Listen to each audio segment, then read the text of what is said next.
Hey, I'm Wayne. You are? Yeah. Oh my goodness, I'm John. We're doing Here, hold on a second. Here, give me that. Here, you take this. No. Well, that's mine. Welcome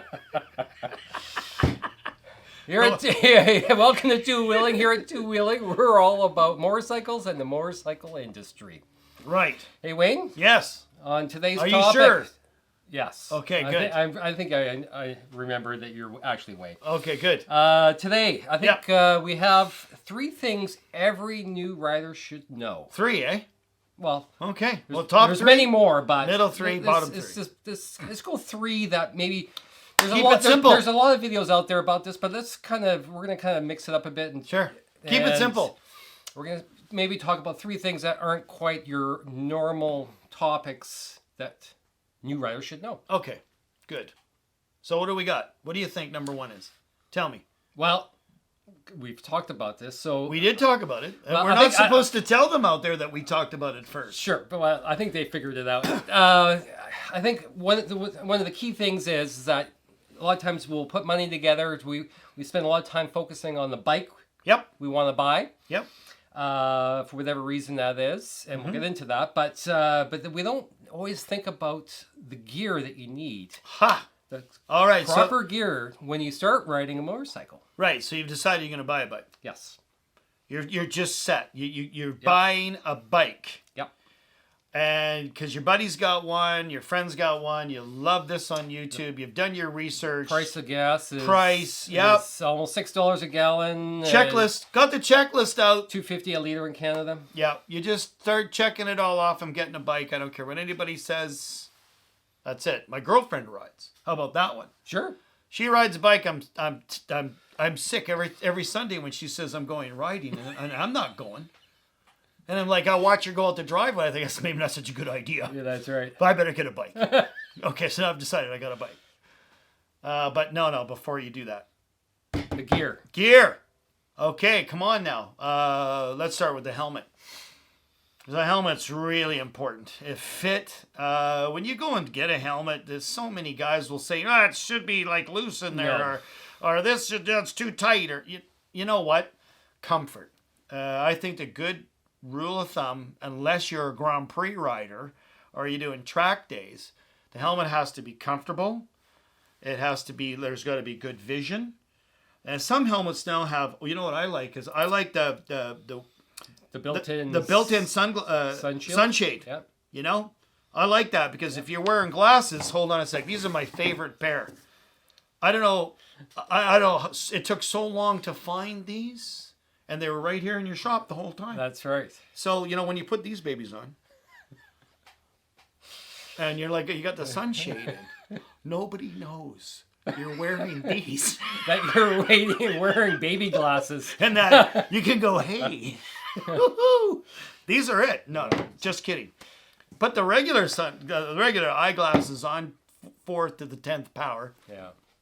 And you got those sunshades on. Excellent. And you flip them up, flip them down, then you got your face shield and all that stuff. And that's great because, when we were buying helmets back in the day, we're talking about... Definitely wasn't the variety you have today. Well, Bell, Simpson. Yep. I remember Bells and Simpsons were really popular. Yep.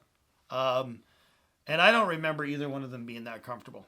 And I also remember them when you had to wash them. It was a pain in the arse to wash the liners in these helmets. It was almost better just to throw it away. They weren't ventilated. Well, they weren't ventilated either. Yeah. So now you got ventilated helmets with the sunshade. You got the visor, and you've got the air in there, and then you got the flip face, right? The flip face. Sure. Yeah. So when you're getting gas, one thing I like about the flip face, you see a lot of Harley guys, maybe European guys that are very popular helmet. You're getting gas, you're just going to be on the bike, but you don't want the helmet on, so you put the face up. And it's like having an open face helmet. Yeah. Really important. What kind of helmet did I want to wear? How hot do I get? How hot it is where I'm going to be riding? Am I doing lots of stops? Am I doing safety, all that stuff. A helmet is not just go and get a helmet because it's $229 and that's what you can afford. Well, think about it. Think about it, exactly what it is you want for a helmet. So once you get realistic and you try on enough helmets and you do enough research about helmets, exactly what you want. Then you're looking at gloves, jacket, pants, boots. Now you're starting to think about the whole setup, right? Yeah. And so it's not uncommon that your riding gear almost costs as much as the bike does. You can spend Depends on the bike, obviously. That's right. But If you're a beginner rider, you can spend as much or more on the gear than the bike's worth. yeah, probably. There's nothing wrong with that. No. Nothing wrong with that, because I've got gear. Like the other day, I took out a Hein Garricky Dakar jacket, and back in '89 or '90, I think that was $525 for that jacket.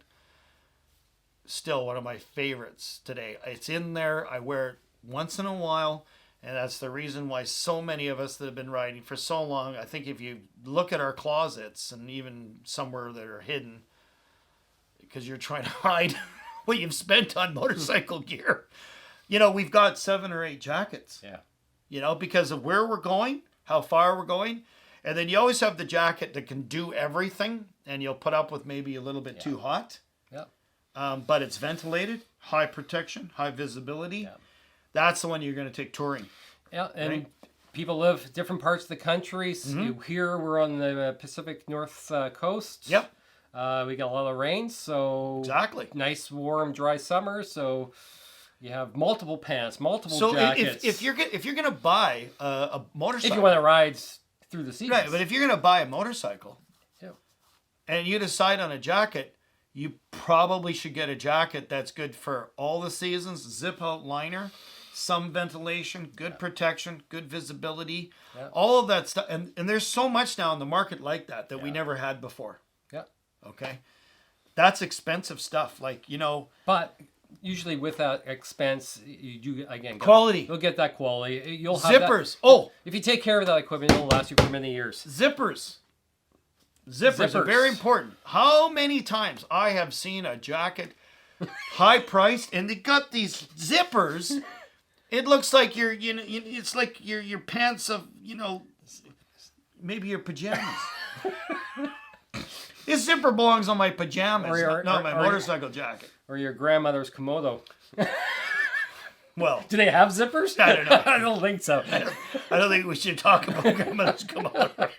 And that's not a Komodo. I think it's a kimono. Okay, there you go. I stand corrected. But yeah, gear. So what else? What's another thing okay, so you know new what? riders should know? Okay, so gloves. Because we could go on for hours. Oh, about gear. we can go forever. So gloves. Okay, really important about gloves is think about gloves are $250, $300. Yeah. Easy, right? Yeah. Should I get a used pair of gloves? Why not? They're in good shape. Sure. Why not look for a used pair? Yeah. Gloves to me are really good quality on the high end, and are all the manufacturers that we all know. Yeah. They're really expensive, and I don't know why they're so expensive. Yeah, and it's interesting. Gloves are one of those things for me. Being riding multiple different kinds of bikes, mountain bikes as well. I cannot ride a motorcycle without gloves. Well, of course. And I see people every day out there riding bikes without gloves. To me, it's like naked. It's like I'm riding the bike naked if I don't have gloves on. When I go to move the bike in the garage, out of wherever, you put your gloves on? No, it's like the wife just said, I got to wash the car. You got to move your bike. So, I got to go out there and move the bike. And as soon as I put my hands on the grips, I'm like, yeah. I'm not used to that. You don't recognize I don't even know what that feels like. Yeah. So that's how never go out without the gloves. I can't even ride a bike without the gloves. So how about second item, choosing the right bike? Like, how do you decide what is that right bike for you as your first bike or as a new rider? Yeah. If you've never been on the street before, if you're new to street riding, maybe you've taken a street course and maybe you've got, a 250 something, or you may have borrowed your borrowed buddies, friends, and you've been a very low CC motorcycle for your training, etc. Let's just get back to what the basics are. What are you comfortable with? Right. That's what you have. You've got to be comfortable. So you might be comfortable with a little bit taller bike or a little bit shorter bike, legs. Right? Are you riding all year round, or are you just Ex- riding on the yes. weekends? Exactly. You know, some bikes, for example, I think Honda, Yamaha, they've got entry bikes that have low seats. They're kind of in a cruiser style, Yeah. but they're still pretty sporty. Yeah. And they were designed specifically for people with maybe a lower inseam, lower, you know, and just less weight. Easy, yeah. Right. But easy the to control. tires are different than on an adventure bike or a dual sport bike. Yeah. Street tires on the street, much better, right? Because the front end on a dual sport or the front end of an adventure is not going to be the same as like on a street bike, Yeah. you know, where the profile is much better and you've got much more steering feedback, you know, and it's lower to the ground, you know, going to feel much more comfortable. I think it's something else to think about too. What's your aspiration? You're starting out in the wonderful world of motorcycling. Do you want to have track days? Are you thinking about the sport bike field and getting into track days? Because there's lots of people that's their goal. They want to have fun. Absolutely. So, my opinion of Or do you want to go adventure riding? Do you want to be out in the backcountry? my opinion about track days, I can tell you what. I really think that a well-handling machine that has really good suspension or adequate suspension and great brakes and great maneuverability and practicing on some of these, you know, sometimes they got little parking lots set up, Yep. you know, for training, or sometimes you can go to actually a facility Sure. and go and spend some time. The benefit is huge. Yeah. Absolutely massive, because there are other riders there, different skill levels, and you're being able to ride away from traffic, away from all of the distractions. It's so safe. You got all your gear on, and you get to practice, you know, maybe emergency braking. How many people on any motorcycle have gone from, say, 120 kilometers an hour, full lockup, no ABS now, folks. Okay? We're talking no ABS days.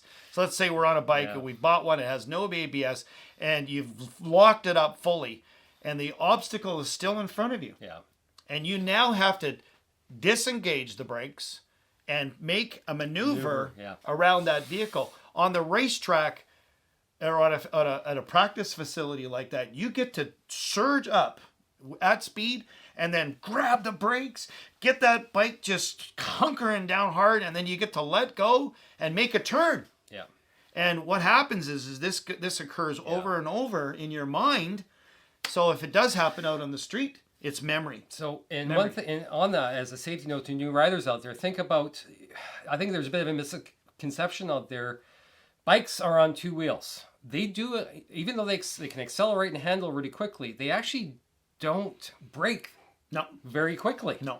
Not an emergency. You have two wheels With on the an ground. obstacle. A car has four wheels on the ground. Yeah. With the technology with cars and ABS, cars can stop a lot faster than a lot of motorcycles. Well, look at uneven terrain, So, slippery surface, yeah. obstacles. There's Balance. Balance. There's a lot of factors of when you need to brake, emergency braking. So when we talk about motorcycle, what bike am I going to decide to buy? Yeah. How I arrived on that decision? Am I comfortable hauling that bike down and then making maneuvers? Sure. Right? Because if your bike's too heavy and you get really, you know, anxious, anxiety about having to stop it quickly and maneuver around things, so you know what? The bike's not for you. Yeah. Right? You need to raise your skill level up before you go up to heavier and even better performance, right? And that kind of leads into the sort of that third key area that we want to talk about is, think about when and where you're riding that new motorcycle.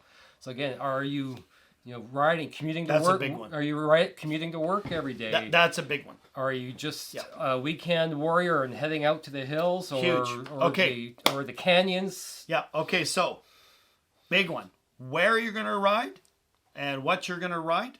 What you decide when you select the bike. Now, if I'm going to work Monday to Friday and I'm going to commute every single day, I might be in Nevada or California. Yeah. If you're in Seattle or Vancouver, totally different. And if you're in Calgary and Edmonton, well, how many months of the year, how many weeks you're going to ride to work? But let's say I'm going to choose a bike to commute, and I can pretty much ride all year. Have you ever seen those conversion kits where you can put a ski on your front wheel? Chains on the back tire. You can get around anywhere, anytime. I don't think we're talking about tuk quite yet. We're still like a little south from Yeah. that, right? Anyhow, sorry. Go ahead. Okay. But, okay, so where am I riding? When am I riding? This is huge. Huge. Yeah. So if, let's say, for example, our neck of the woods, you're in the Pacific Northwest, right? And I plan on riding as much as I can. That's my intention, is to ride as much as I can to work. So I'm going to be commuting with all the other maniacs, madmen, and lunatics, and all the people out there that... Lots of pickups and SUVs on the road. I think people are more distracted, even though, people can get a lot of tickets for cell phones. I just think that there's a lot of people out there that are distracted more than ever. I think the traffic volumes are higher, and just about everywhere we ride in a commute now, traffic's heavier because population is up.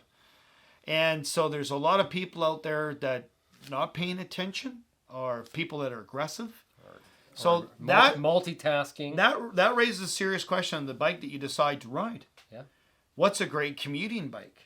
What's a bike I'm comfortable with? And this is a bike that I can use on my commute and or luxury or vacation or whatever it is. The reason why I'm choosing it. So you might like the big shiny bike over here. It's a lousy commuter, right? So if you can afford, maybe if you can afford it, you're going to be buying a commuter bike and a second bike, because we know guys that have more than one bike. Right? And it's silly. Do I have 2 cars, 3 cars? I think we've talked about this before, where you look in a driveway, you got a sports car in the driveway, an SUV in the driveway, there's a boat in the corner, there's a side-by-side over here, an ATV. I mean, come on. How many houses, how many homes across North America now have not just a vehicle or not just a motorcycle now? It's because we want to ride more. Yep. I think we've got 2 bikes or 3 bikes now. It's because we just want to ride more. And when we say, you know what, I'm taking the bike to work. Well, maybe the old Ninja 1000's not so good, and maybe the Dual Sport is probably better. Depending on where you're going. And if you're picking one as your first bike, what's the one you're going to ride the most? Yeah, the one you're going to have the most fun on. Exactly. Well, thanks for tuning in. We hope that helps you out if you're looking at buying a new bike. Yeah, as a new rider. And don't be afraid to spend a fortune on gear. If you are in the process, make a comment. Let us know what you're looking at buying and or how much you spent on gear. And how much you spent on gear. Yeah. Excellent. Until next time, thanks for tuning in. Tune. What else do we do? Subscribe. We subscribe, like, and hit the notification bell. Good. Bye for now. Okay. I'm sick every Sunday when she says I'm going riding, and I'm not going. And I'm like, I'll watch her go out the driveway. I think that's maybe not such a good idea. Yeah,